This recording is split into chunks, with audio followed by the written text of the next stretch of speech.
Hello there, and welcome to the Marketing SOS Show. My name is Eric Key, and on this show, the purpose of this show is for me to talk to listeners like you and help you with whatever questions or issues you have in the realms of marketing and business. That's what I'm here for, and that's what I've done for the past 55 episodes. This is episode 56 of the show, so thank you so much for helping me get to this point. And also a first on this show is a new kind of question. This isn't the typical small business question that we have so much of in the past, or a career question. This is a question looking at the use of social media, whether one company should use it or not. So on this week's episode, Jess has emailed me, and her company is used to working with other partners, wholesalers or retailers, to push their products. And they haven't done a lot of marketing or advertising for themselves. They have relied a lot on their channel partners to help them. But now they're moving into new channels, new avenues, where they got to ramp things up. So let's hear from Jess just after this.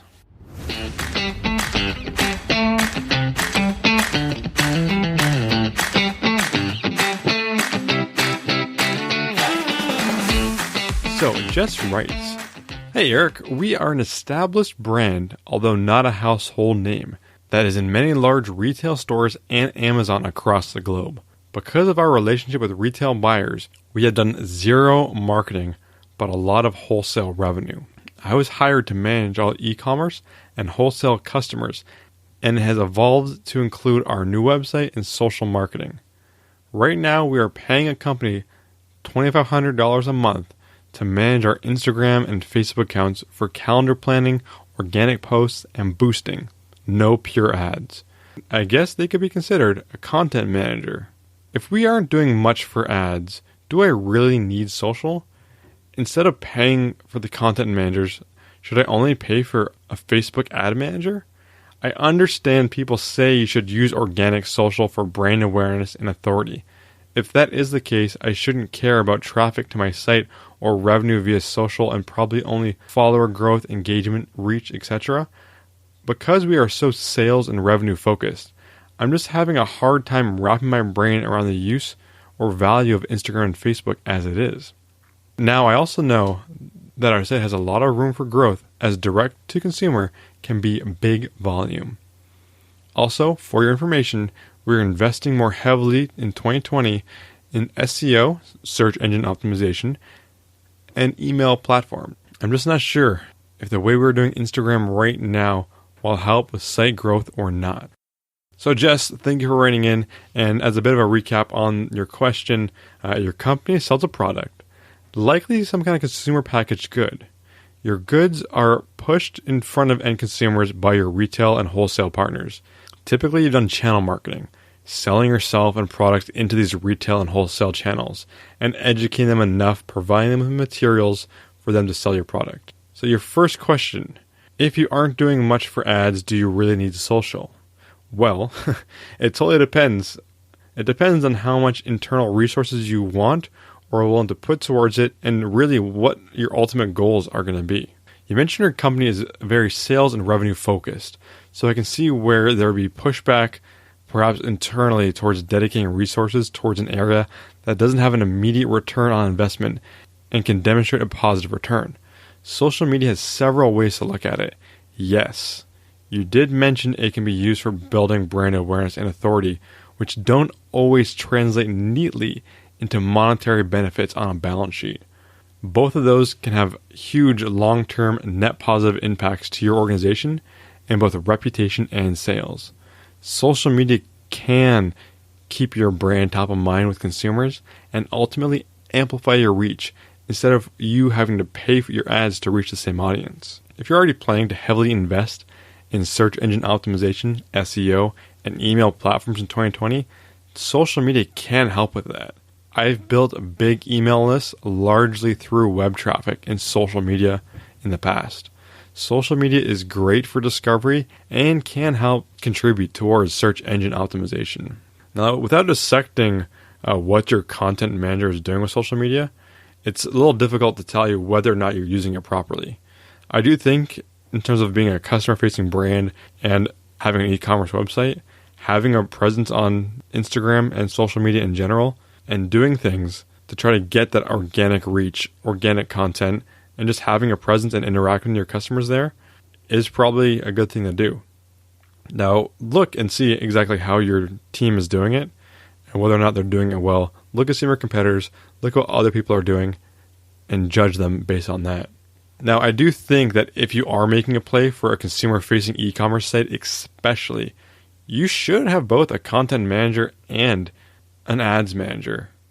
Now, an ads manager can help you reach people beyond your social following, but also delivering ads to your existing audience who already are fans of yours will help with conversions. They already know you and hopefully trust you.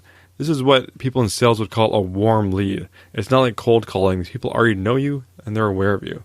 Now, perhaps you don't find someone that's just a Facebook ads manager. If you're doing e-commerce, you'll probably eventually want to grow into other forms of paid traffic, like Google Shopping, Google Ads, and probably even display ads and some retargeting as well. Retargeting being those ads that follow you around from one website to the next, trying to get you back to their website. So perhaps start with a Facebook ads manager that can do ads on Instagram and Facebook, but potentially down the line or in the near future, look at investing in paid ad or paid traffic specialist who can help you across multiple mediums. Now, social media is also going to help you discover and participate in customer service related issues, which you will definitely face in a direct-to-consumer environment. Whether this is people asking you questions and you securing them and making sure they're a customer, or these could be people that have issues with their package, the tracking, all those things. You want to make sure that now that you're participating in the consumer space, that you don't get left behind. People are going to be having these conversations with or without you being there. So it's always good to interject and answer them. And they're going to be asking you questions. They're going to want help. So you're going to have to look at doing that as well to make sure you have the correct responses that can be both helpful, educational, and take care of the customer and keep them as a customer for that next purchase. Bottom line is that moving into consumer space, you need to find people where they are. People aren't just using Google to search for solutions or discovering things. They're using social media and many different social media platforms. You need to decide which are worth investing in with your time and resources.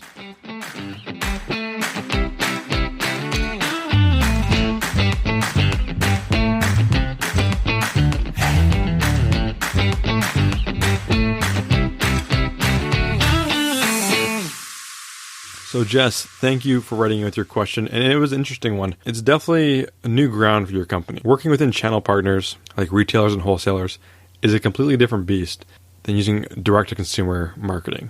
Now, it's not entirely different, but in many ways, the tactics, the tone, and the way you approach things are going to be completely different than what you've done in the past. You're not just winning over one buyer at one company. Now you have potential to win over millions of buyers in whatever area it is you're competing in. So good luck with that, Jess. Let me know how it goes. It's a really interesting question, and I'm excited for you to delve in and learn all these new skills and areas to explore in marketing. Now, this is definitely an exciting case in the fact that here's a company that's changing how they operate. They're doing well in one area, but they're expanding. They're looking for new sources of revenue, and those are always the best opportunities, where you don't have to change your core business. So this business isn't changing what they produce, likely. But they're just finding new ways to monetize it, new avenues to generate revenue. Now, I think a lot of people get so stuck in running on that hamster wheel and just making that current model work that they're leaving so much money on the table by overlooking what else is possible, what other ways you can monetize and leverage your existing assets to make you more money. So follow Jess's company's example and look around and figure out how else can you monetize your existing business or your existing product. And another thing you should do is leave me a ratings and review on iTunes. The Marketing SOS show needs you. And thank you to everyone who has already done this. You're helping to grow the show, and I truly appreciate it. So thank you so much for listening. I appreciate your time. My name is Eric Key, and until next time, I am out.